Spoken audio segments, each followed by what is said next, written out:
Alright, example 7 of finding the domain of the sum, difference, and product of these two functions. So in this case, we have the fifth root function f of x equal to fifth root of x squared minus 9, and the square root function g of x equals square root of 5x squared plus 3.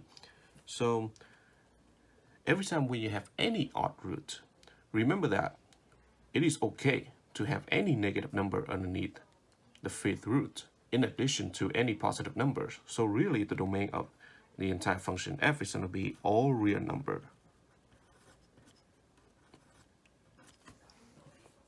Now what about the domain function g? Well, since we have an even root, then remember that for any even root, we're supposed to take the radicand and set it greater than or equal to 0. Solving for x, we got 5x squared greater than or equal to negative 3. And then we have x squared greater than or equal to negative 3. And we get x greater than or equal to square root of negative 3. But hey, that's not going to be possible because it's going to give us an imaginary number. So really, that would be the first step that you guys will be attempting to do, just like I show here. However, what we would like to see in this case is that if we look at the radicand 5x squared plus 3, we can take any number, any positive or negative number, and replace the x with it.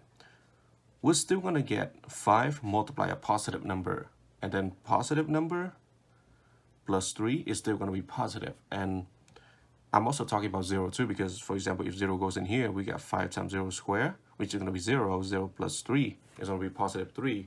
So really, the domain for g of x is actually going to be all real number as well.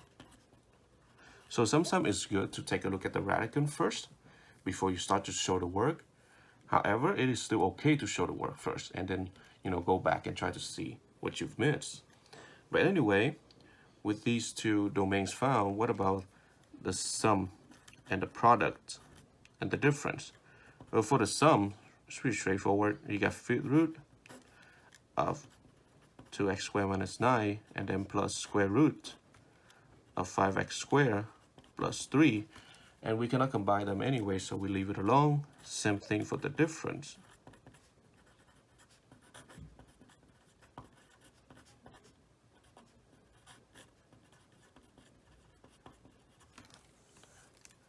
And for the product, yeah, same thing.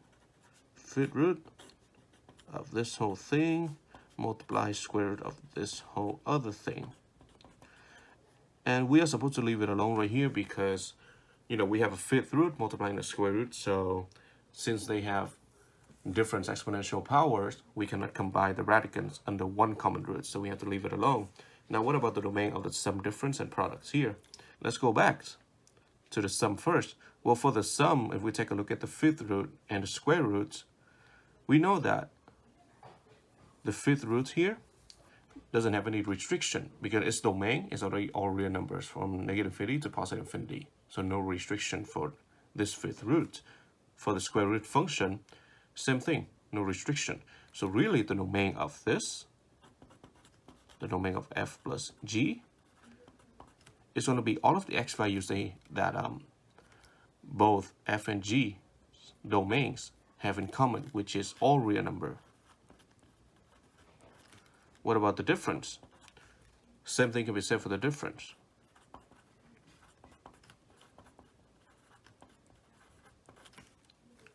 What about the product?